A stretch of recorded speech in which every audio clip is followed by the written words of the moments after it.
Yes. Yes, yes. Sakura is useless. Fight me if you're foolish.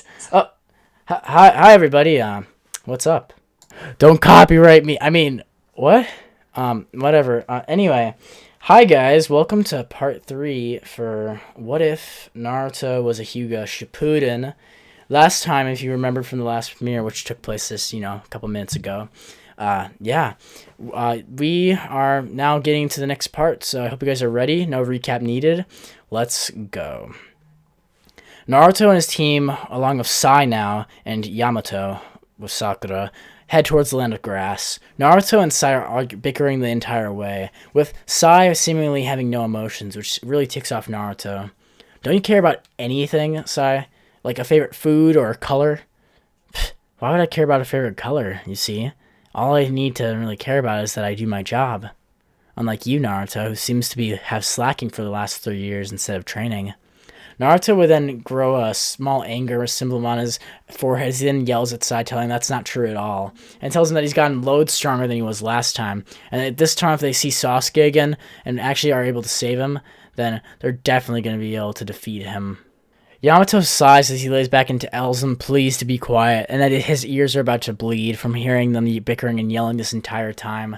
Naruto apologizes quickly, as Sakura, who seems to feel nothing, as well as is just ignoring the situation.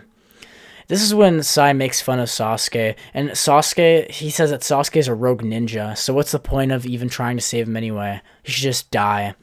Naruto then immediately feels rage, as he's about to turn and hit Sai across the face. Just as he's about to turn to punch Sai, Sakura stops him and grabs his fist. Sakura?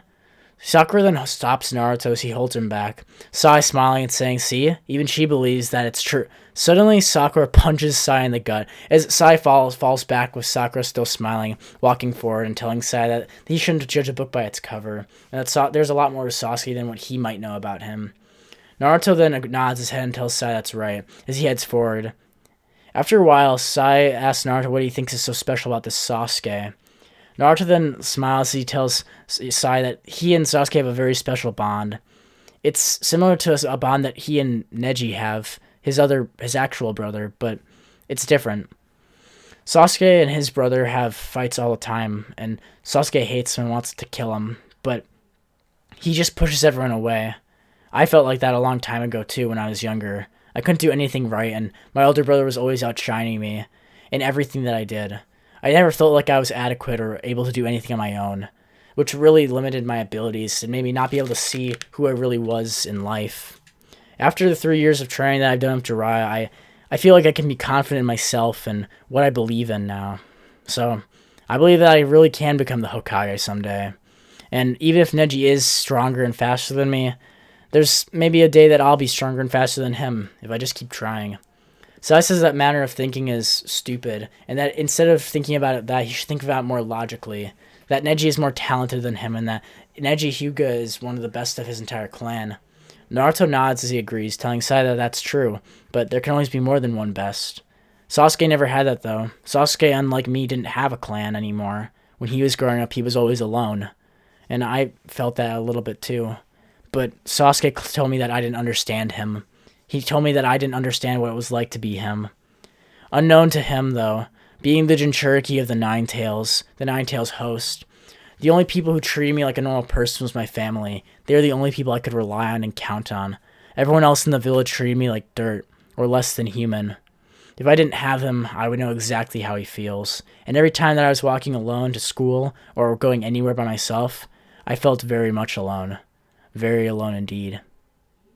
Naruto would then think back to the time that he was a young child crying as he runs into the head of the Hyuga's clan's room, Hiyashi, who was currently watching Neji and Hinata train together. As Naruto comes crying into the room, his whiskers covered with tears, Hiyashi smiles and asks him what's wrong, and Naruto would cry as he tells him about what happened with the villagers. Hiyashi would then comfort Naruto as he pats his head and tells Naruto that's alright, and that someday they'll all accept him. Right, Naruto? Naruto looks up with his clearish eyes, as his Byakugan had already been activated at a very young age, even sooner than Lady Hinata's were. Naruto nods as then he looks over to see his two cousins training. Naruto looks up as he tells Sai that Neji isn't really his real brother, but he always had been there for him as well, and it seemed like he was an older brother to him. He wanted Sasuke to have that same feeling to him as well. Naruto would then continue walking along with the rest of the team, as they finally made it to the area of the bridge where they were supposed to meet up with Sasori's spy. They begin to go over the plan as Naruto uses Byakugan to scan for anyone coming. Then, Naruto using the radio alerts Yamato that there's 2 chakra signatures out there across the plains, but only one seems to be approaching and that the spy might be being tailed. Yamato nods. He says he'll be prepared for any adversaries. As suddenly, Kabuto releases his hood and says, "Lord Sasori, I have some news for you." Suddenly, this is when Kabuto begins to stab with his medical chakra blade as he tries to cut Sasori and kill him. Yamato flies back as he deactivates the transformation jutsu. "I don't suppose this is your true form then. I suppose Lord Sasori was killed?" Yamato then says, "Do it now," as Naruto using his Byakugan comes flying down the hill along with Sai and Sakura. Sai quickly creates 3 birds with using his art style jutsu as they all jump on top of one flying over Kabuto. Naruto begins to pelt wind style attacks towards Kabuto using wind gale palms over and over again. Kabuto begins to get attacked by these as he falls back. Orochimaru comes flying out of nowhere as Naruto using his Byakugan can see him aiming for him. Naruto turns around super fast as Orochimaru is in surprise of seeing that his Byakugan could actually withstand and also evolve past the ability of having that weakness in the 360-degree angle. Naruto turns and quickly uses an axe blade kick, kicking Orochimaru back down to the bridge, causing it to bend a bit. As they all fall down to the bridge, Sai, Yamato, and Sakura all ready for a fight. Naruto is then walking forward as Orochimaru begins to laugh, saying that they'll never find Sasuke. He then begins to talk about Sasuke as Naruto feels a vein on his forehead begin to bulge. "You don't know anything about Sasuke. He's not something you own. He's a person!" Naruto then rushes forward as his Byakugan are fully activated with veins across his face. Kabuto would try to stop him, but Orochimaru says he wants to fight this one. Naruto then creates shadow clones, which begin to pick him up into the air. As Naruto is then thrown into the air, and he's beginning to head down, he begins to spin. As Naruto's spinning, he creates a Rasengan as he has both hands straight up. As he uses this, the Rasengan's shape begins to mold into a small drill. With Naruto's perfect, almost seemingly chakra control, he begins to drill directly towards Orochimaru, spinning at a fast speed. Well, that's an interesting use of the Rasengan's formative properties. He then dodges out of the way of Naruto as a spinning bullet comes diving to the ground, causing the right side of the bridge to collapse. Kabuto, Yamato, as well as Sai and Sakura begin battling on their own, while Orochimaru and Naruto be going at it. Orochimaru would talk about how much stronger Sasuke is than him, and Naruto grit his teeth, telling him that he's wrong. He then punches with his right hand, slamming it into Orochimaru, sending him back. Orochimaru cackles as he sits up, laughing as his tongue sticks out, leaning across the rest of his face. He then licks his lips and tells Naruto there's no way that he can beat Sasuke if he can't beat himself, as Sasuke is even more powerful than he is now. Naruto tells him to shut up as he begins to feel the seal on the key begin to loosen. Naruto's emotions are slowly losing himself, as Naruto is about to give into rage. Naruto is completely suddenly enveloped by the Nine Tails chakra, as the Four Tails begin to grow on Naruto.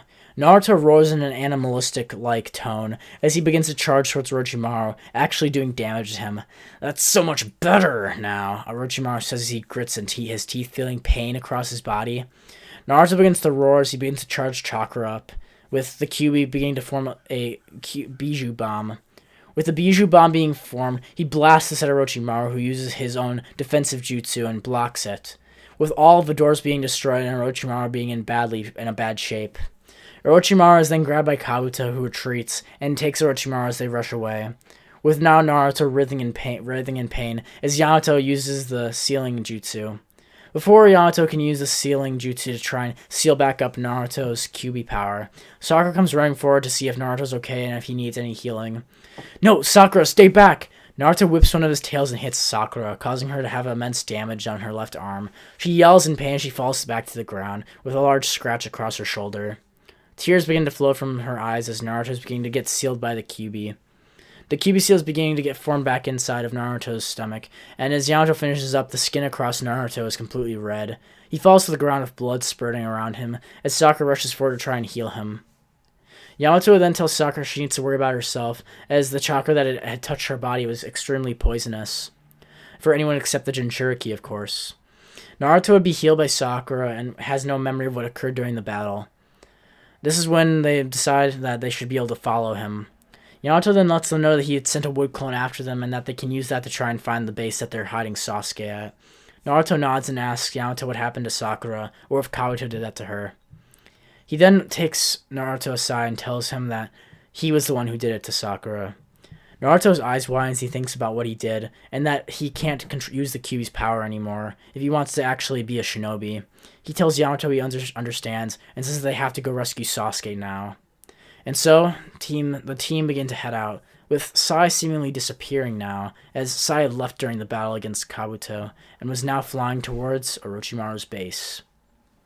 If you guys want to see the next part, for part 4 of What If Naruto is a Hyuga Shippuden, make sure to hit the like button, comment down below what you thought, and subscribe to the channel for more videos. I'll see you guys tomorrow.